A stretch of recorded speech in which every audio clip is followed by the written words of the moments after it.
کڑکتی دھوپ، برستی گرمی، زبان کانٹا، ہونٹ خشک، ٹھنڈا پانی دستیاب، دروازہ مکفل، کوئی دیکھنے والا بھی نہیں ہے، لیکن بندہ ایک گھونٹ بھی نہیں پیتا، وضو کرتے بھی احتیاط کرتا ہے کوئی قطرہ حلق سے نیچے نہ اتر جائے، کیوں کہ میرا اللہ مجھے دیکھ رہا ہے۔ جو چیزیں صوفیاء کو مراقبے سے نصیب ہوتی ہیں، ماہ سیام میں اللہ اس دولت کو بانٹ دیتا ہے، چھڑک دیتا ہے، بارش کی طرح وہ دولت برستی ہے، اور یہ تصور ہمارے ساتھ جڑ جاتا ہے کہ میرا اللہ مجھے دیکھ رہا ہے۔ ہم پانی نہیں پیتے، اللہ دیکھ رہا ہے، مرغن غذائیں موجود ہیں کہ اللہ دیکھ رہا ہے۔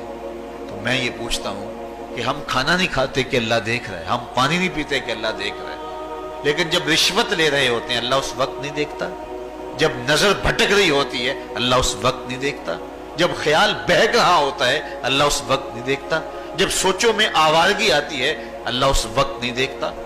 تو یہ صرف وہ کھانے اور پینے کو ہی دیکھ رہا ہے، باقی امور زندگی کو نہیں دیکھ رہا، اور وہ کیا صرف رمضان میں دیکھتا ہے، غیر رمضان میں نہیں دیکھتا؟ مجھے بتائیے اس سے بڑا ہیجان انگیز بھی کوئی منظر ہو سکتا ہے؟ لیکن جناب یوسف کیا بولتے ہیں؟ قال معاذ اللہ، میں اللہ کی پناہ میں آتا ہوں۔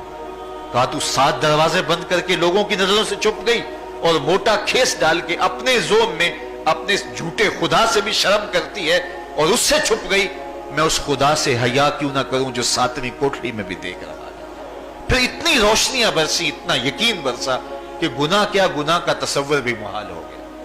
تو مجھے بتائیے کتنا ہیجان انگیز منظر تھا جب حسن قدموں میں بچھنے کے لیے خود بے تاب تھا، اور حضرت یوسف جوان رانا ہے، جوانی اور شباب پورے بانکپن پہ ہے، لیکن یہ جذبہ کہ میرا اللہ مجھے دیکھ رہا ہے ایسی رکاوٹ بنتا ہے۔ قال معاذ اللہ، کہا میں اللہ کی پناہ میں آتا ہوں۔ تو یہ یقین جب بندے کے ساتھ جڑ جاتا ہے کہ میرا اللہ مجھے دیکھ رہا ہے، تو پھر انسان کے لیے گناہ سے بچنا کوئی مشکل نہیں ہوتا۔ گھر میں فاقے ہوں، مشکل میں بندہ پھنسا ہو اور اس کو رشوت مل رہی ہو، تو پھر اپنا ہاتھ روکنا بڑا مشکل ہوتا ہے، بلکتے بچوں کا خیال آتا ہے۔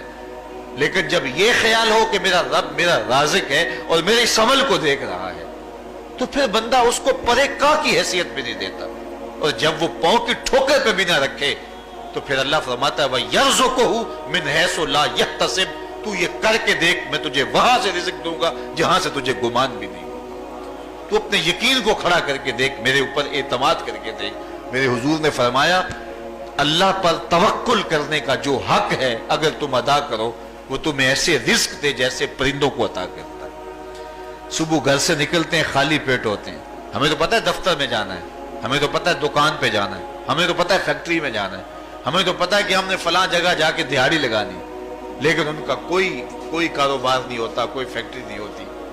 جدھر جی آیا صبح جو ہے وہ اڑان بھر دی، بند توکل پنچھی اڑ دے، خرچ نہ پلے زیرہ ہو، نہ کوئی راس ہے نہ کوئی کاروبار ہے، لیکن کبھی ایسا نہیں ہوا کہ شام کو خالی پیٹ آئے ہوں۔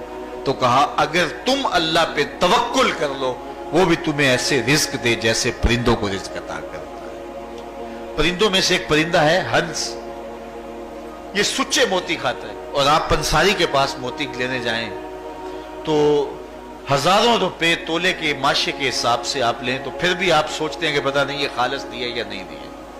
وہ اتنے نایاب اور کامیاب ہیں کہ آپ ماشوں اور تولوں میں خریدتے ہیں اور پھر بھی آپ کو شک رہتا ہے کہ یہ خالص ہیں یا کہ نہیں۔ اور ہنس کھاتا ہی وہ ہے، اور دنیا پر ایک نہیں لاکھوں کروڑوں ہنس ہیں، اور روزانہ صبح و شام کھاتے ہیں اور پیٹ بھر کے کھاتے ہیں، اور اللہ انہیں روز عطا بھی کرتا ہے۔ تو یہ مالک وہ ہے، رازق ہے۔ جب اس پہ توکل اور اس پہ یقین پیدا ہو جاتا ہے تو پھر مشکل نہیں رہتا، پھر آسانی پیدا ہو جاتا ہے۔ تو روزوں میں اللہ تعالیٰ یہ یقین دیتا ہے کہ وہ مجھے دیکھ رہا ہے، بندہ یہ تیقن پیدا کر لیتا ہے کہ میرا اللہ مجھے دیکھ رہا ہے۔